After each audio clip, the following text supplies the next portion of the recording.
What is the baddest? And I mean the baddest radio podcast in the land. And you know it's the dad movement. Quit playing with me. It's the dad movement. Are we gonna play now? Ready for the show? I'm about to take down, you already know. You got one life, so live it right. Keep your friends tight and your family in sight. Never cease to fight for the things you think are right. Cause you just might find you control your own mind. Hey.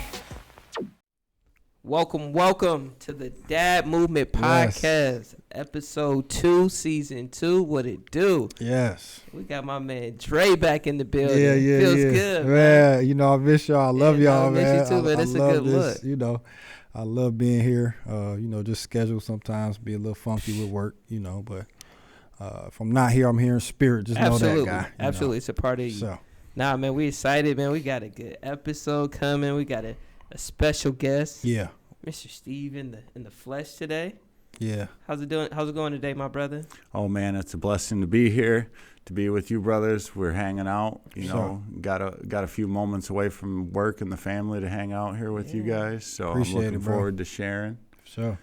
Man, that brother got a voice for radio. Yeah, that's perfect, man. Nah, man, we excited. Got a good tone, don't I know.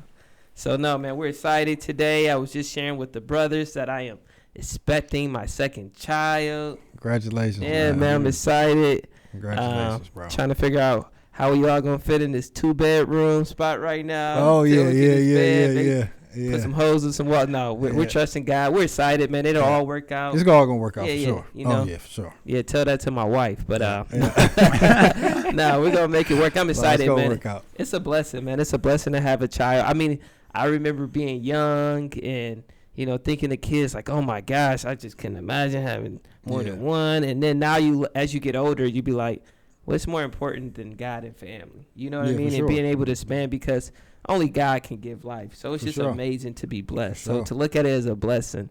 So we're grateful, man. We're grateful. Sure. I'm excited for y'all, man. Thanks, man. I appreciate it. We find out what we're having on Saturday. Oh, okay. Yeah. So I believe we're having a little girl. My wife thinks it's a boy. So we'll see. Gotcha. We'll see. Somebody gonna be frowning. No, I'm excited. I'm excited for whatever. Somebody gonna be wrong, I'm excited for whatever. So for sure. Yeah, man. Today we got a special guest. We got a special episode. We're going to be talking about life and recovery.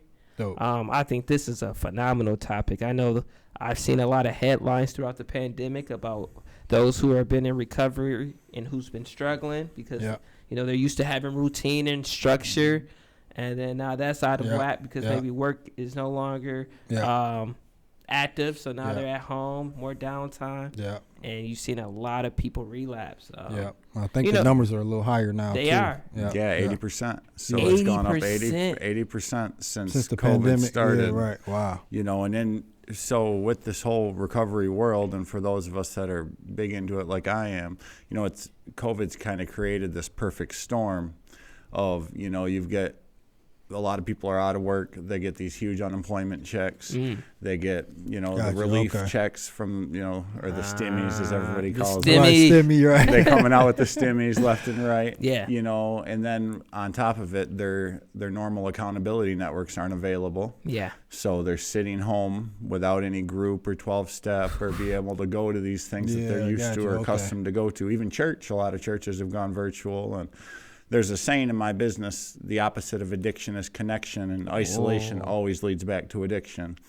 And this COVID stuff has really created isolation and money and boredom, and it's created this like perfect storm for people to really just they've caused a lot of relapse, like you said. A lot of people kind of fell off the wagon.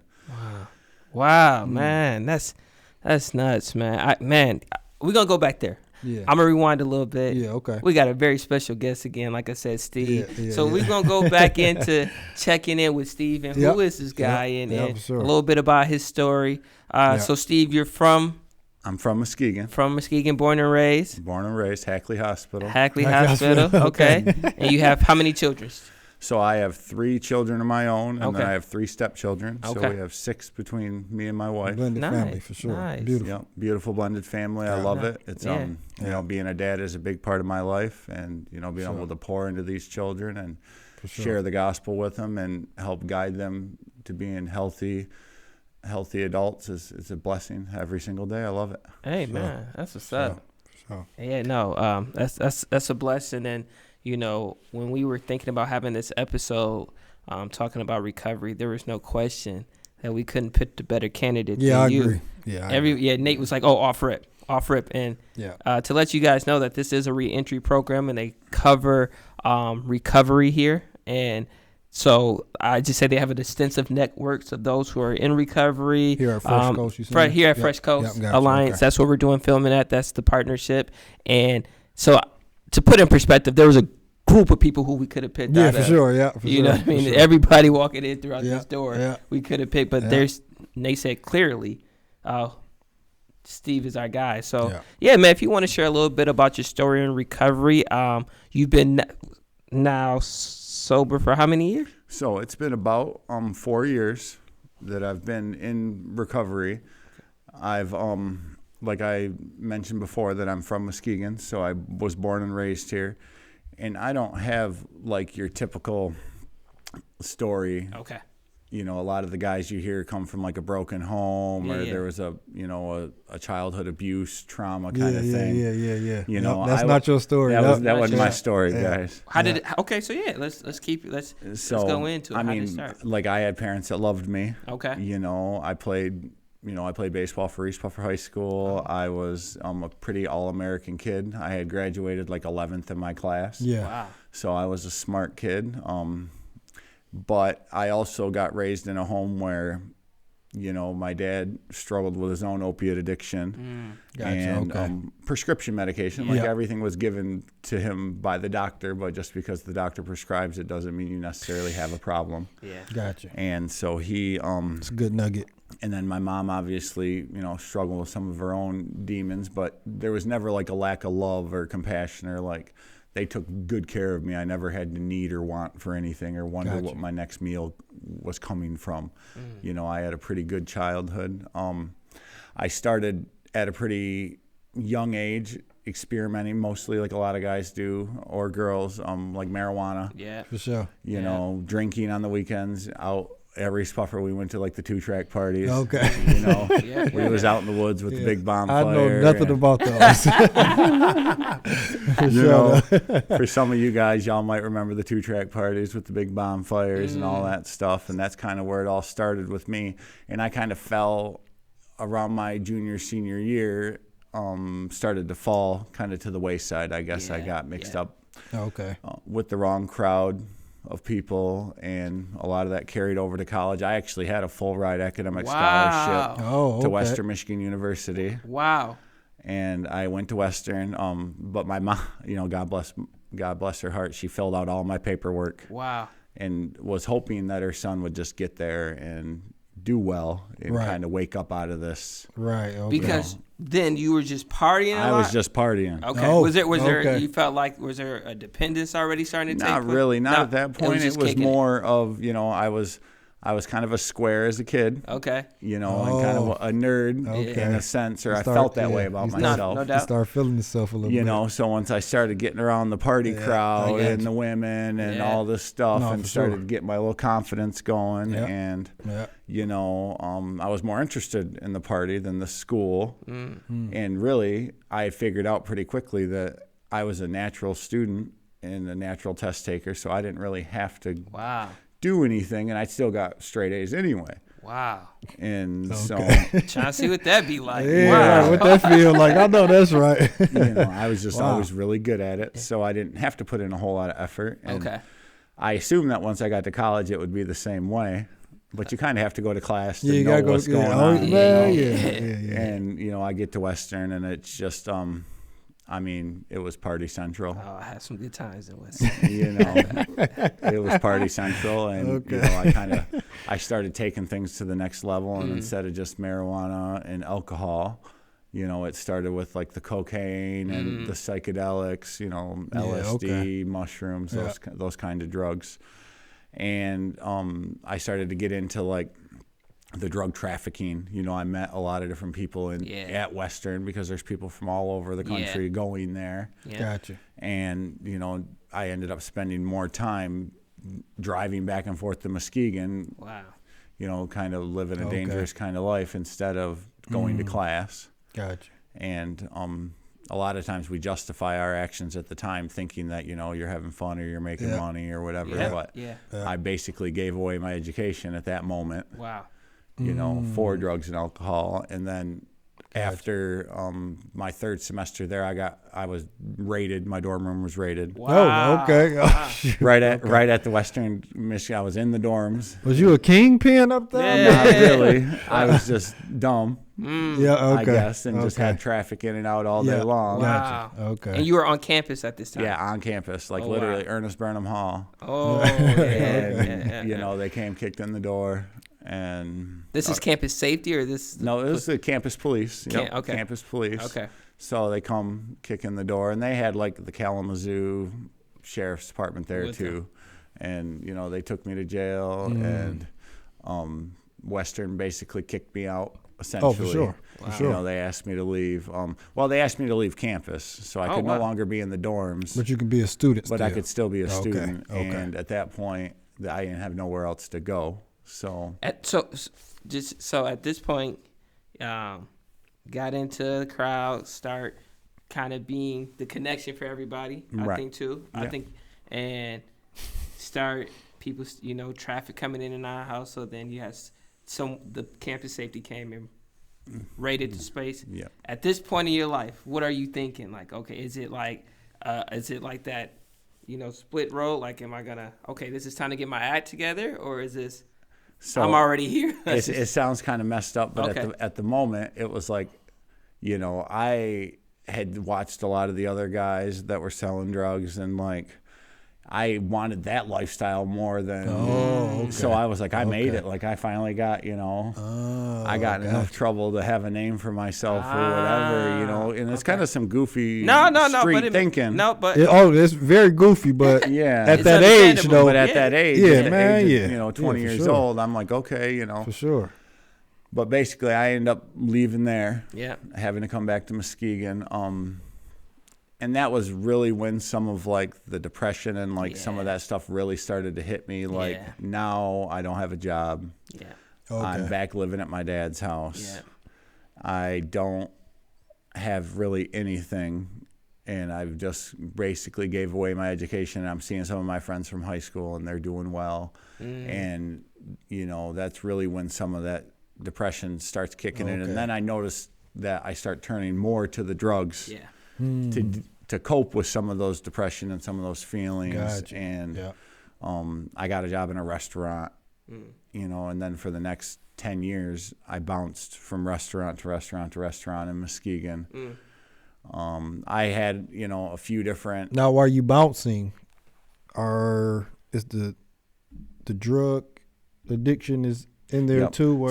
Yep, and that's kind of what I'm getting to. So that's what they're...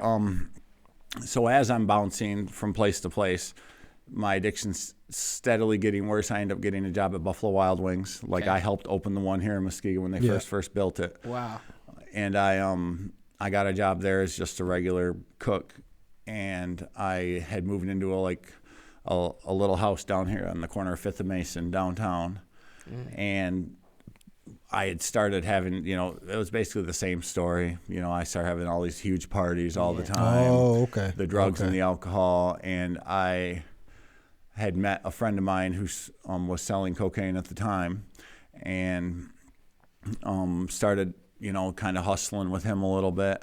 And at this point, I started to really get heavily into the cocaine every single day. Okay. And I got to the point where I was, you know, sniffing probably anywhere from, you know, an 8-ball to a 1/4 ounce every single day. Okay. Oh. And you know, so you're just selling to keep the habit going. Just keep the I need to make money at this point. I'm still having to go fry chicken every day to pay my bills. Because I can't keep up with my habit. I've been done that though. You know, it just was weed. You know, but, Okay. And then, you know, eventually my homeboy gets knocked, because when you're selling dope, you get knocked. That's what happens. And I kind of took over his custos too, or whatever his customers. And just like at college, I started to blow up. I moved out of that neighborhood and down here to Lakeside, and it didn't take long, and I got raided again. Wow. Okay, and how old are you at this? At this point, I'm probably about 22 years old. Still single? Still young. No. So I started dating what would turn out to be the mother of my children. Okay. At that time, we met at one of these parties down at 5th and Mason. I met her there, and we started kind of dating, or really just doing drugs together is all it really was, and in the beginning. And then we moved over there together and was supposed to start, you know, she was pregnant at the time, so we were supposed to start our family, but I was still, you know, partying and doing drugs and, you know, constantly more worried about selling drugs and keeping the party going than really dealing with my family and providing for my girl and all this kind of stuff. For sure. So we end up getting raided. I go back to jail again for intent to distribute, you know, possession of cocaine, all that kind of stuff. I get out. So how long were you incarcerated for? That time I did about 30 days. Oh, okay. And got right back out and was on probation. Okay. Gotcha. You know, throughout this whole time, basically, I almost always had a warrant at one time. Right. You know, for one thing, I mean, it took me just to clear up the stuff in Kalamazoo. I mean, I must have went back there 3 different times, getting picked up and going back and going to court and get bonded out and come back. Gotcha. And, you know, I did that kind of thing a lot. Things really started to take a dark turn, like in that little apartment on Lakeside. I kind of got introduced to OxyContin. Yeah. So back in like the mid 2000s, OxyContin was a big deal. Big thing, for sure. That was a huge thing. Sure. I got introduced to OxyContin from a friend, and kind of, for lack of a better word, fell in love. So the other drugs didn't do what the opiate. Didn't do what the opiates did. It didn't click like that. It was just casual. And I always knew, just because I had watched my dad struggle with his own opiate addiction, that you know, that was something that I probably should stay away from. Right. You know, because I already knew that he had some serious issues with it. Yeah. And once I tried that, you know, it started to go downhill really, really fast. You know, I couldn't keep up with my addiction or even selling drugs anymore. I ended up, you know, getting involved with some other people, and, you know, I turned to like smoking crack cocaine and sold everything. You know, I had acquired a lot selling dope for a lot of years. For sure.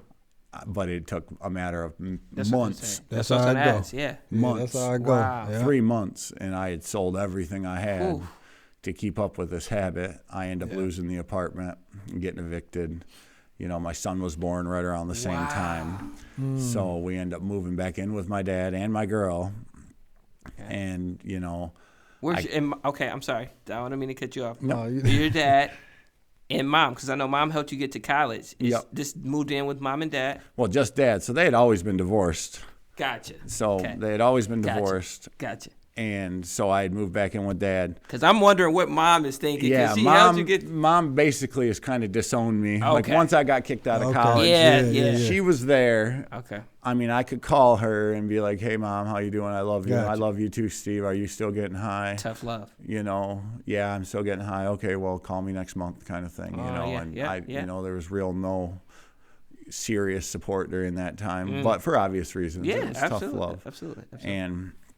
But for the next few years, I continued to use the OxyContin. Like, I could not keep up with my habit. I ended up going to the methadone clinic. So, and in a lot of ways, the methadone clinic really helped me for a while. Okay, that's what's going on. It was a good thing. Were you working then? I was working. To get a job? Yep, I was able to get a job. I was able to buy my first home finally. Wow. Oh, okay. And, you know, I still smoked pot, but that was all I really did for that time. The methadone clinic, like I said, was a good thing, but a bad thing at the same time. I always called it liquid handcuffs. Like, I was tied to that spot all the time. Because you have to go, I just want to make sure, you have to go daily to get that. Every day. Every day. Every day. Yeah. So every day at 6 in the morning, I got up and drove down there. Whether it was a snow and blizzard, whether it was a hurricane outside, you're driving down to that clinic.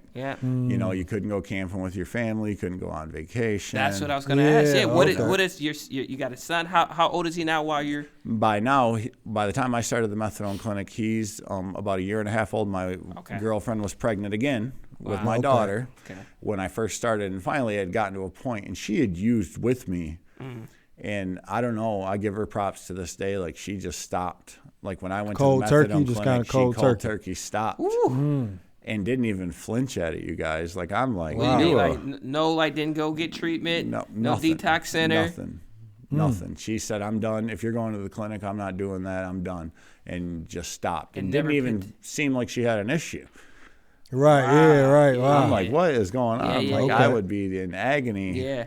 You know, dope sick beyond belief. Yeah. And she just act like it was nothing. And I give her props to this day. I still, you know, she's still the mother of my children. We're not together, but you know, there was a lot of resentment through all this. Yeah. You know, I went to that methadone clinic for 6 years. Right.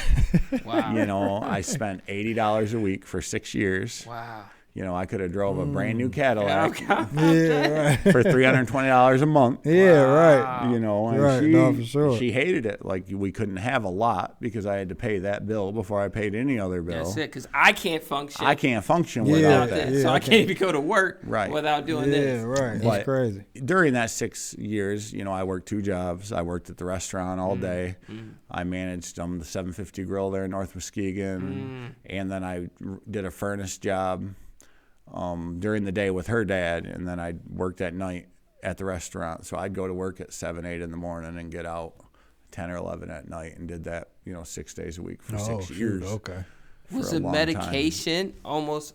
I'm asking. Yep. Was it like allowing you to get Oh, to absolutely. Yeah, that's what I'm saying. Was it like almost like a today numb... I couldn't do that. Yeah. Without that assistance like the methadone. Gotcha, you know, okay. There's no way I could have made it, but that made it so I could continue just going and going and going, which wasn't a healthy thing. No, you're not sleeping like that. No. Probably not eating right. No.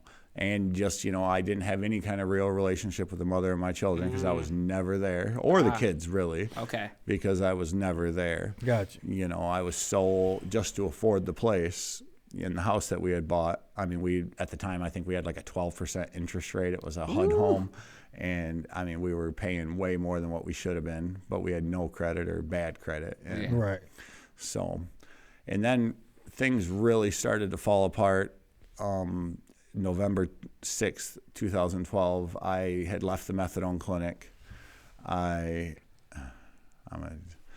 I stopped by my dad's house, who had been my best friend forever. You know, I mean, he had his own opiate addiction. He enabled my stuff a lot. Yeah. And, because he openly knew about everything. Absolutely. Okay. And he would provide me opiates when I couldn't get them. You couldn't get them, for a long time. So, Gotcha. you know, I stopped at his house after I left the methadone clinic, like I did every morning, and found him basically passed out on the couch. And at the time, you know, this is before we knew about Narcan and all these other things. I didn't really know what was going on. And I, you know, I was confused. I dump water on him. I do all kinds of goofy stuff because I don't know what's going on. Yeah, for sure. And I called my uncle, his brother, and said, you know, and I had found my dad like this in the past.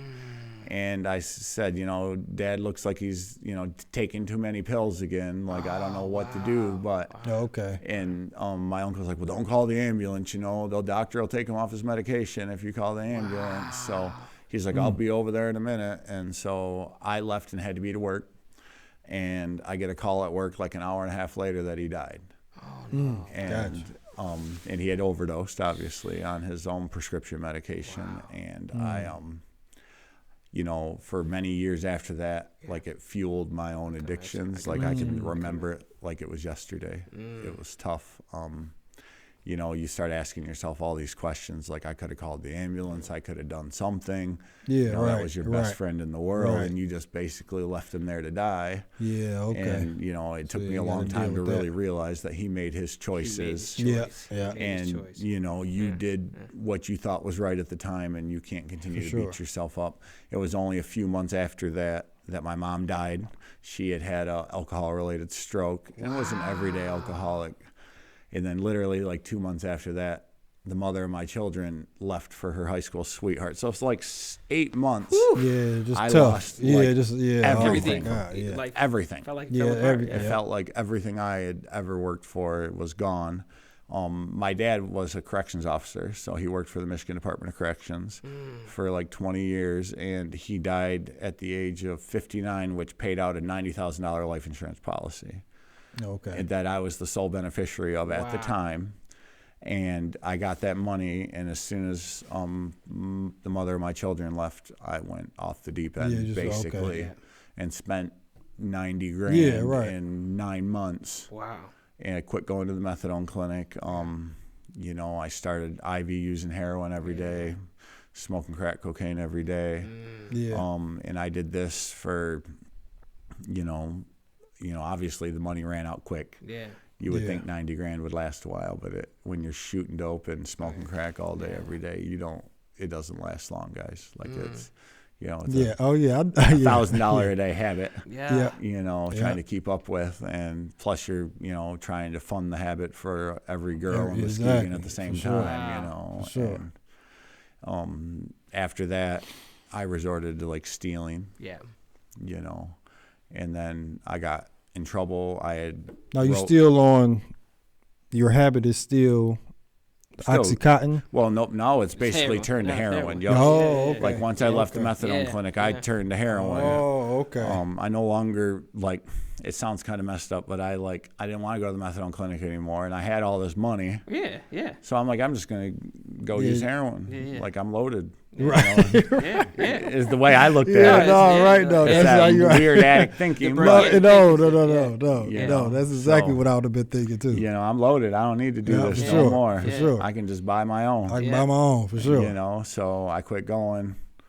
You know, really once the money ran out, I resorted to stealing. I got arrested again I wrote bad checks out of my stepfather. So my mom married a man when I was young, who was my stepdad. They were married for like 24 years. When I was young, I couldn't stand the guy.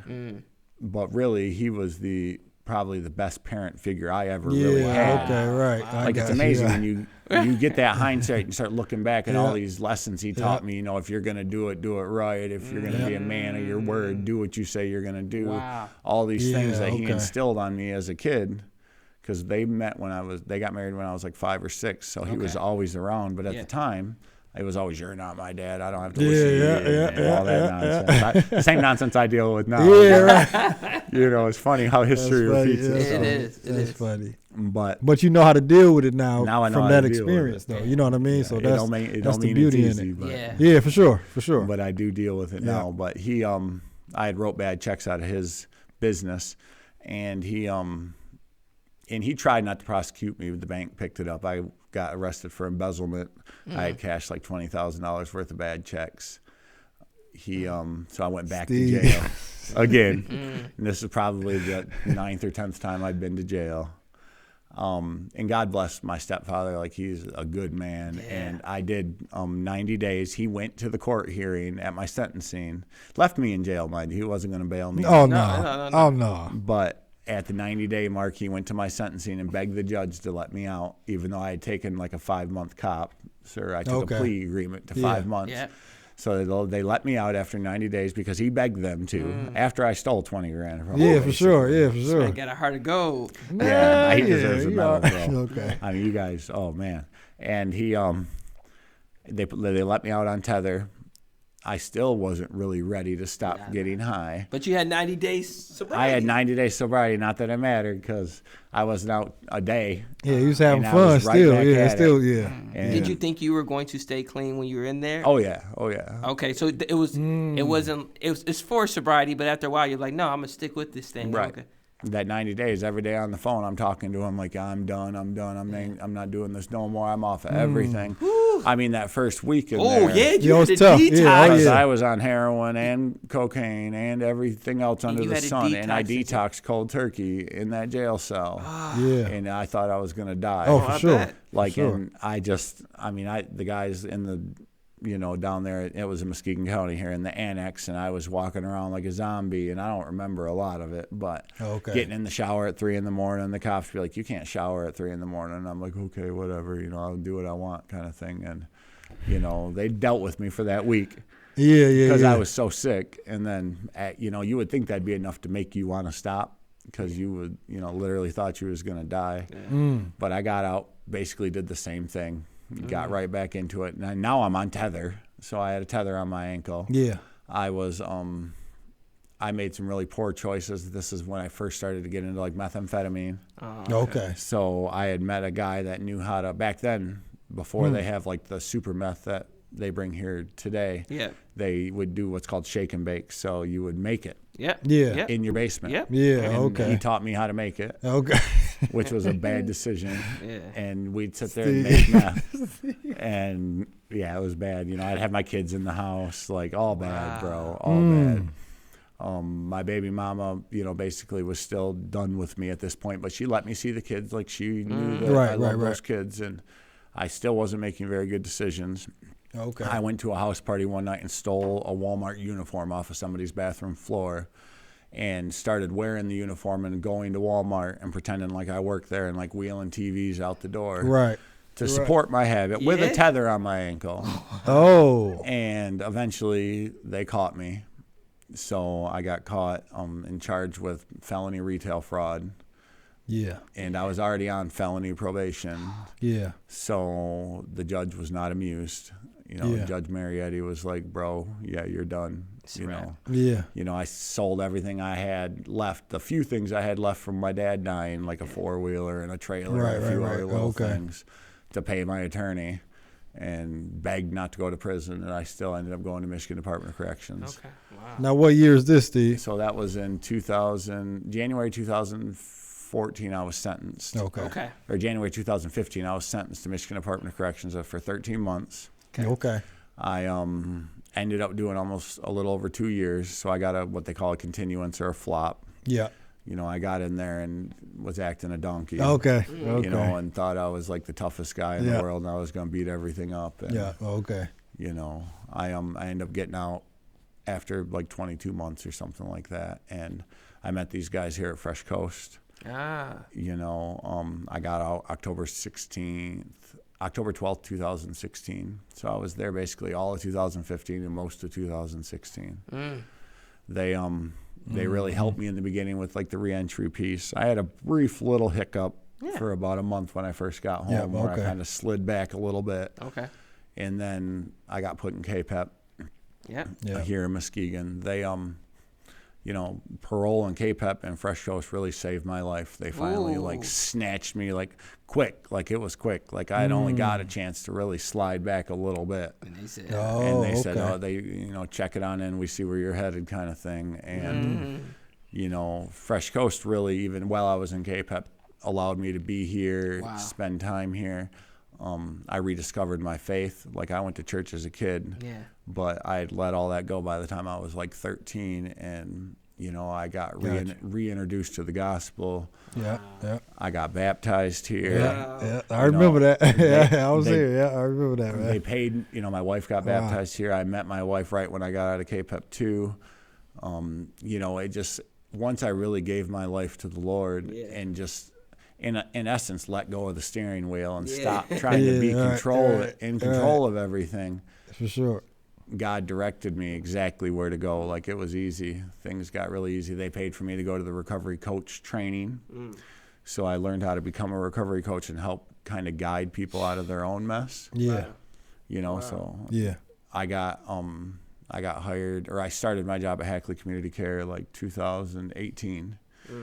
So about a little over 2 years out of prison, I started as a recovery coach, and I've been there now for almost 2.5 years. I mean, I helped guide countless people to a better life and bring souls into the kingdom and drag them out of the darkness, whether they're kicking and screaming. You know, we're still dragging. And I mean, that's most of my story. That's good. I don't want to end. Let's just keep going a little longer. I don't want to hold you too long. No, we got to get into some dead stuff. Yeah, but you know what? This is, you don't know how many fathers deal with abuse, and I don't want to. Okay, so you know, you were a father throughout this time, and being a dad, and I think you were at a point. I don't know how to really word this, but you were still trying to be there and still try to be around.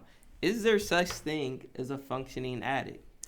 I mean, I don't like the word. I don't either. Okay. That's why I asked you. I don't really care I for the word. think there is a way, and I was in a lot of ways, like even at the methadone clinic, I was a good dad. I wasn't there and available a lot, and even when I was in the depths of my heroin addiction, like my kids were always fed, they were clothed.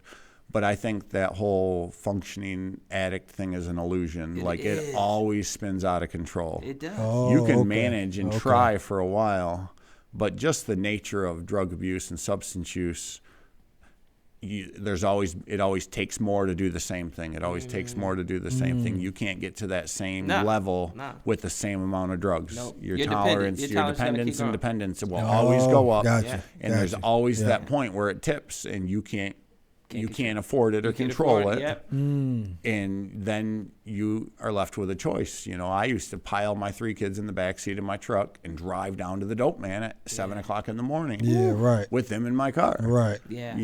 Right. I mean, we had a lot of situations where, like, my kids, I'd have to call my sister to pick up the kids before the ambulance got there because dude overdosed on the couch. Right.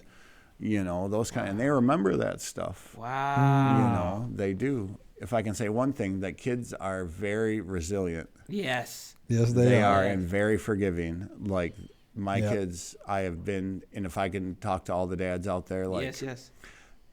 Be honest. Kids are amazing, man. Be honest with them. Like my kids know everything about my addiction. That's what I was going to say. They know everything about it. I don't shelter them from it. Yep. That's My good, son comes here on Friday nights to Kingdom Rock. All right, we do Kingdom Rock here every Friday from 6 to 8. Yeah. He comes and sits right next to me in group. Yeah. And tells us about his week, just like everybody else is talking about theirs. Okay. How old is he? Okay. If you don't mind me He's 14. Wow. But he wants to come. Yeah. Yeah. And I mean, he's not talking about, the same thing some of the other guys. Yeah, for sure. Yeah, for sure. But still. And at first, my baby mama or my child's mother was, like, you really brought him to do that, blah, blah, blah. And I'm like, he needs to hear some of this stuff. Yeah, for sure. Because all I keep hearing is, what if your dad would have sat down with you and had this conversation? Right. And my parents glorified that. Like, they taught me as a child that this is what you do with your free time and this is how you live your life. Right. My mom every weekend was partying and drinking it at the bar, and my dad was always taking pills. That nobody taught me that wasn't how you lived your life or spent your free time. Exactly. So I've taken my steps with my own children to be open and honest and transparent about my own struggles and addiction. Yeah. And in hopes that they see that's where that road leads. Yeah. For sure. I'm going to say something a little controversial. It came up in our fatherhood meeting last week. Okay. Some people might not like it. It's not too deep, but I see it as it becoming a problem. Here in Muskegon County, the neighboring area, not Muskegon, it's all in Muskegon County, but you got Muskegon downtown, and then you have Muskegon Heights. Yeah. Muskegon Heights had got approved for 10 dispensaries. I see that as opening up 10 liquor stores or 10 gateways, to addiction. And I think people are saying, well, it's the economy to help stimulate the economy. But at what cost? I agree 100%. Okay. All right. I do. I heard the same news, and I was sad for the village of Muskegon Heights or the city. Like, I was. There's sad not 10 houses in Muskegon Heights. How you gonna open up 10? You're gonna open up 10 dispensaries, and then you're gonna invite all this nonsense down here. And I'm not saying whether your feelings of marijuana are bad or good or whatever. Okay. It's not a gateway for everybody. Okay. It's not for everybody. Okay. Right. Some people, that's all they've ever done, and they're content with that. But it's a gateway for plenty. It is. Yeah. And what good does it do in the end? Like, short of whatever medicinal aspects there are for a very select, small, tiny few people. Yeah.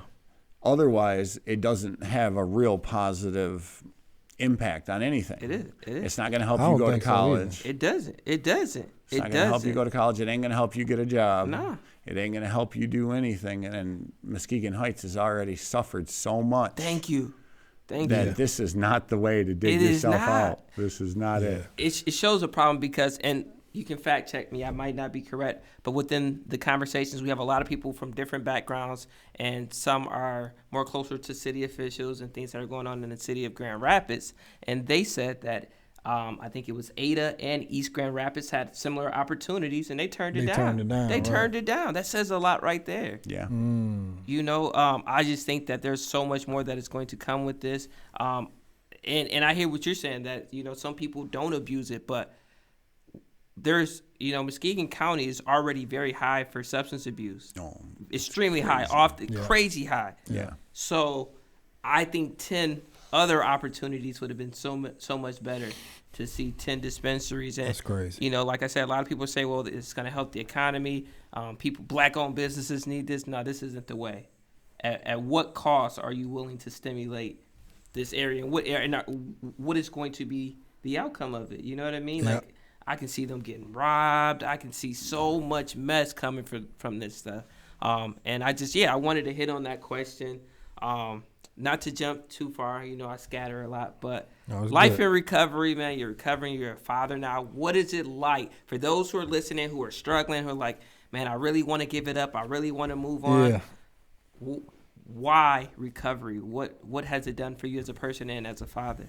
I mean, the feeling is indescribable. So you take being in like the deepest, darkest hole that you could ever even imagine, like this pit where you just keep on falling and you finally get snatched up out of it, you know. And it's the little stuff. Like I had charges that were like, you know, financial type charges, like check fraud and that kind of stuff. When I first got into recovery, like I couldn't even open a bank account. I couldn't cash a paycheck. Yeah, right. You know, to be able to now have a credit card, and a bank account, you know, and be able to sign for something, to go on vacation, You know, I went to Florida in November. I went to Florida in May. You know, I'm looking at going. You know, we're saving up to go to Bora Bora. Like these aren't things that I would have ever dreamed about doing before. For sure. Wow. You know, I could never think past the next day. In my addiction. Every single day, there was no vacation, there was no camping, there was no car insurance. I mean, just the stuff that we now look at as just normal stuff. I didn't have car insurance for 12 years. I drove around without car insurance or an illegal plate.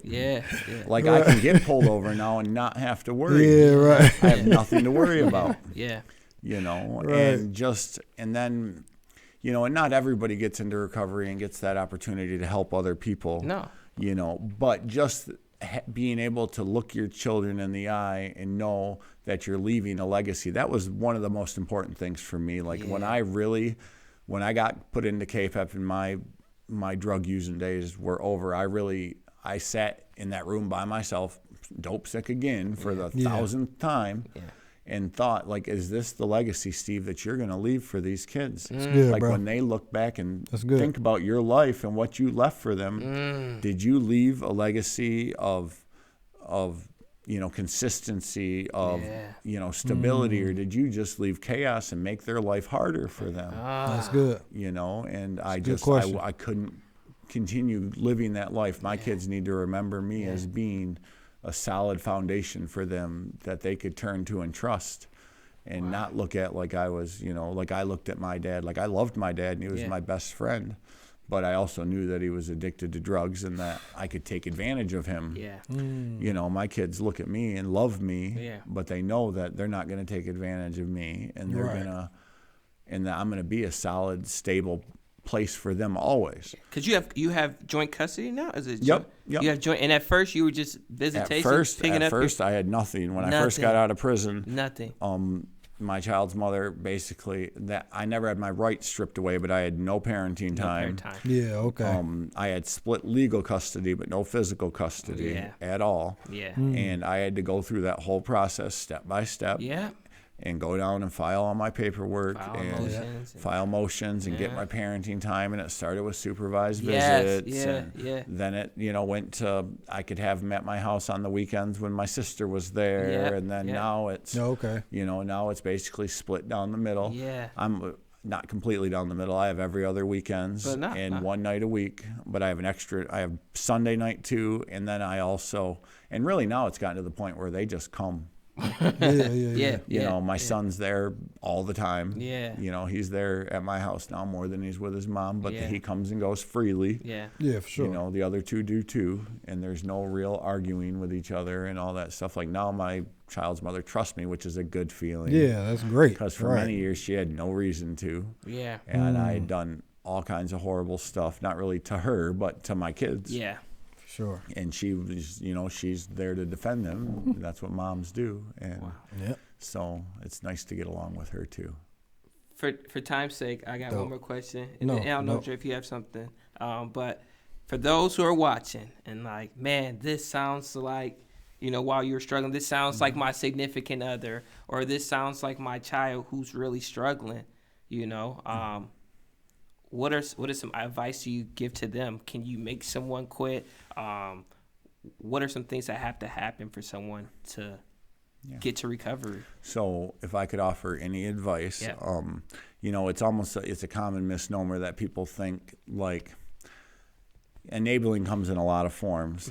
Until I was really left alone in that room at KPEP, my stepdad, who was like my last lifeline, came and visited me there and said, basically, don't call me, don't talk to me. I'm done with you. If you come around me, I'm calling the cops. And I knew like I was alone in this world. It was over. The party was over. I had nobody left.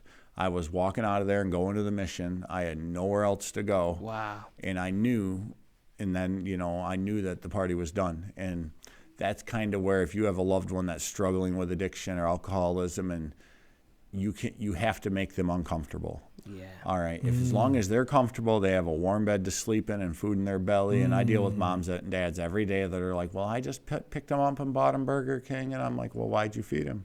Wow. That was money that he now can go use for dope or to go get high. Whoa.